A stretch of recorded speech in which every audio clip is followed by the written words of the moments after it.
എല്ലാവരും ഒരേ ചോദ്യം ചോദിക്കുകയാണ്, എപ്പോഴും എന്താണ് ഒരു ഹാപ്പിനെസ് മൂഡ് കിട്ടാത്തത് എന്നുള്ളത്, സന്തോഷകരമായിട്ടുള്ള മൂഡ് കിട്ടാത്തത് എന്നുള്ളത്. അത് നമുക്ക് അറിയാം. നമ്മൾ നിരന്തരമായിട്ട് മുട്ടി ഇടപഴകി പച്ചയായ എന്നെ അറിയുന്ന നിങ്ങളെ അറിയുന്ന സ്ഥലത്ത് നമുക്കൊരിക്കലും നമുക്ക് ഫുൾ സമയം ഹാപ്പിനെസ് ക്രിയേറ്റ് ചെയ്യാൻ സാധിക്കില്ല.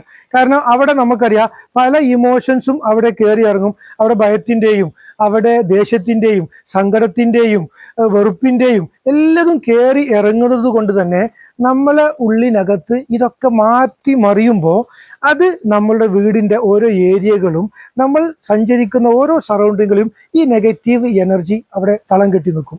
നമുക്കറിയാം സന്തോഷപരമായിട്ടുള്ള പല മുഹൂർത്തങ്ങളും നമ്മളിലേക്ക് വരാറുണ്ട്. നമ്മൾ ചിലപ്പോൾ നമ്മളെ ഭാര്യ ഫോൺ ചെയ്യുന്ന സമയത്ത് നമ്മൾ ഫോൺ എടുക്കുമ്പോൾ ചിലപ്പോൾ നമ്മൾ ദേഷ്യത്തോടു കൂടി സംസാരിക്കാം. അതേ സമയം തന്നെ നമ്മളെ പരിചയമില്ലാത്ത നമ്മളെ ക്ലാസ്മേറ്റ്സോ അല്ലെങ്കിൽ നമ്മളെ അയൽവാസിയോ ആരെങ്കിലും നമുക്ക് ഫോൺ ചെയ്യുമ്പോൾ ചിലപ്പോൾ നമ്മൾ സന്തോഷത്തോടു കൂടി നമ്മൾ മറുപടി പറയും. അപ്പോൾ സന്തോഷമുള്ള മുഹൂർത്തങ്ങൾ ഒരുപാടുണ്ട്.